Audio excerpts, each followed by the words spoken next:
ya apapun aku hari ini, aku akan bisa lebih baik lagi, lebih bahagia lagi. Jadi aku belajar terus gitu. Sampai sekarang aku baca buku terus, dan buku-buku yang aku baca tergantung dari topik yang aku pengen pelajarin. Kayak misalkan kemarin setelah aku tahu memang aku itu harus bersuara, itu sekitar 4 bulan yang lalu ya.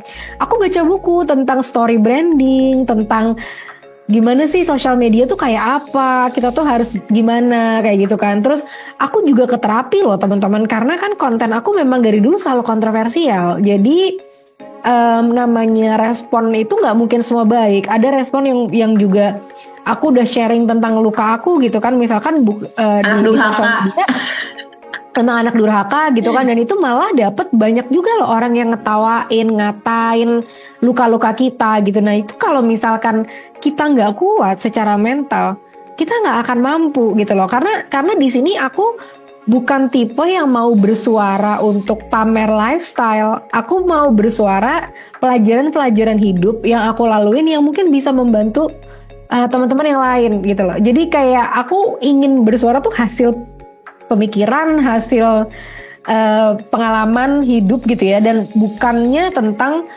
oh gila hidup aku sekaya ini loh, lihat deh mobil Tesla aku, wow guys Tesla aku tuh seperti ini, gila ya, sukses adalah kayak gitu-gitu loh. Maksudnya bukan jadi motivasi gitu, itu bukan tujuanku, karena menurutku aku akan sukses saat teman-teman bisa sukses setelah apa maksudnya bisa ikut berbagi ilmu dan teman-teman menerapkan, terus teman-teman sukses juga. Nah itulah kesuksesan aku gitu, bukan aku pakai apa, aku punya apa, aku naik apa namanya bisnis kelas apa ya, itu mungkin bagus tapi nggak itu bukan tujuan hidup gitu ya.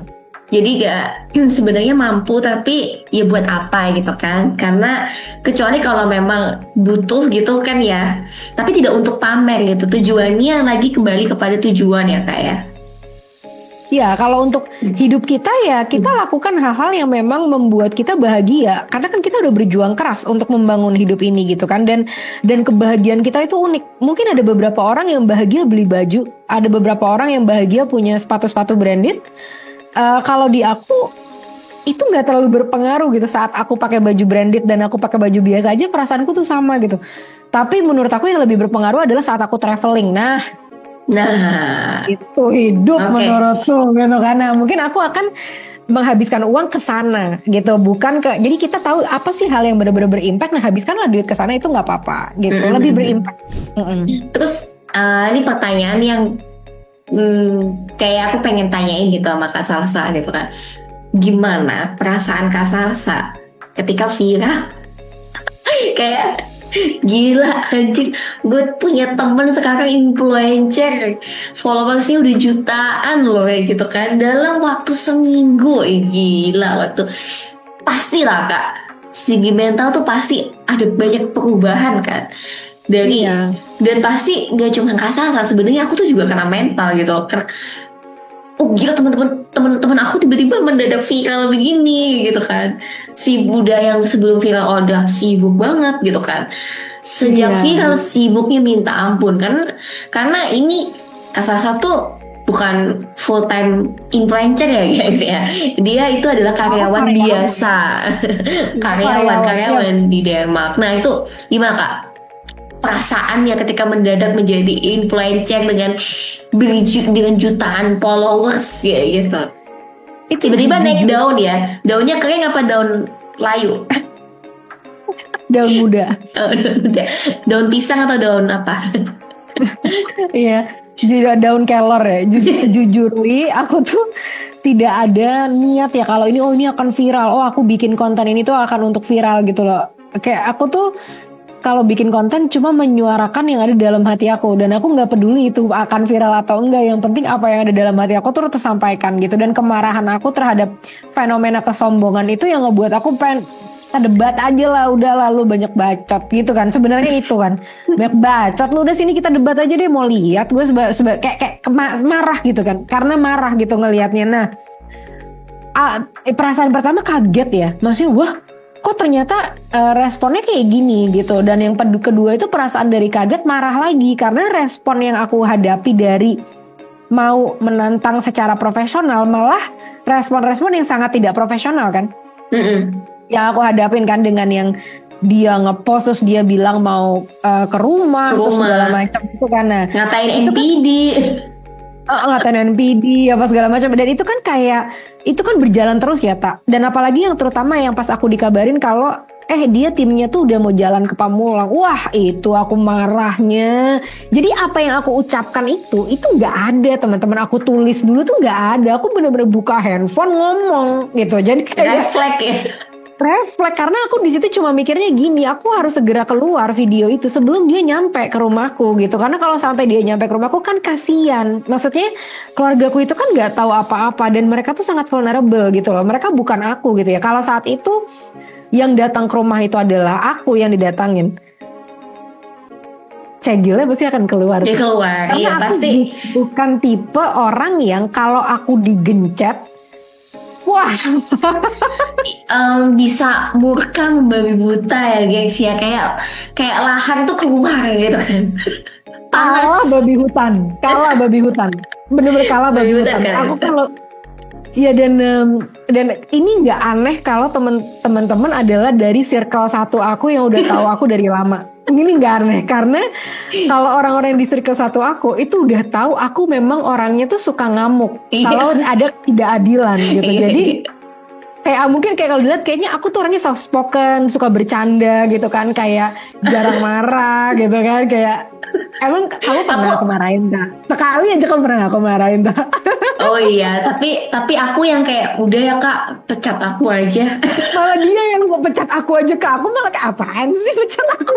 Guys, aku tuh pernah ya. Ini cerita aku pernah typo guys, cepat typo. Aku tuh kayak merasa bersalah banget dan kak pecat aku aja kak, kayaknya aku tidak semampu itu, aku tidak se-capable itu, aku rela kalau aku mau dipecat, aku siap menerima konsekuensi.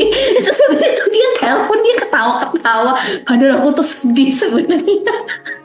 Aku kayak drama, lu artis lu, ngapain lu sosok mau berdrama-drama ria kayak gini gitu Tapi kan. jujur itu bukan berdrama sih kak, itu dengan jujur loh, aku mundur aja deh, kayaknya aku kayak nggak capable, aku bisa typo, goblok banget bisa typo ya gitu sebenarnya. Nah itu juga karena kan aku juga pernah menyembuhkan trauma ya, jadi aku tahu respon kamu itu juga sebenarnya respon orang yang pernah ada luka gitu kan, sampai kamu merasa bersalah yang segitunya gitu kan. Nah, ya jadi tadi ya kayak gitu. Jadi kalau orang-orang yang di ring satu aku tuh tahu aku tuh orangnya bukan yang emosional gitu teman-teman. Tapi sekali ada ngelihat ketidakadilan, aku tukang ngamuk. Jadi Iya.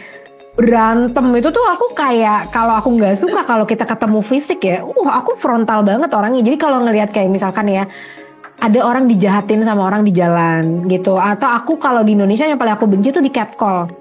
Jadi lagi jalan di piwit gitu. Nah itu aku di catcall tuh nggak diem teman-teman. Kalau ada yang nge-catcall aku piwit itu aku balik langsung, ngomong apa kamu? Hah? Siapa yang barusan? Nah kayak gitu ya. Jadi emang namanya juga cegil gitu Iya. karena jadi kalau yang yang teman-teman aku terdekat dan udah tahu aku, mereka nggak kaget, emang itu personality aku memang begitu gitu. Nah cuma begitu muncul ke sosmed kok cegil banget, karena kan ini yang dilawan adalah orang yang sangat kaya dan sangat powerful Sangat kan. powerful di Indonesia kan. Ya sangat powerful di Indonesia, tapi aku tuh sebenarnya juga pede kalau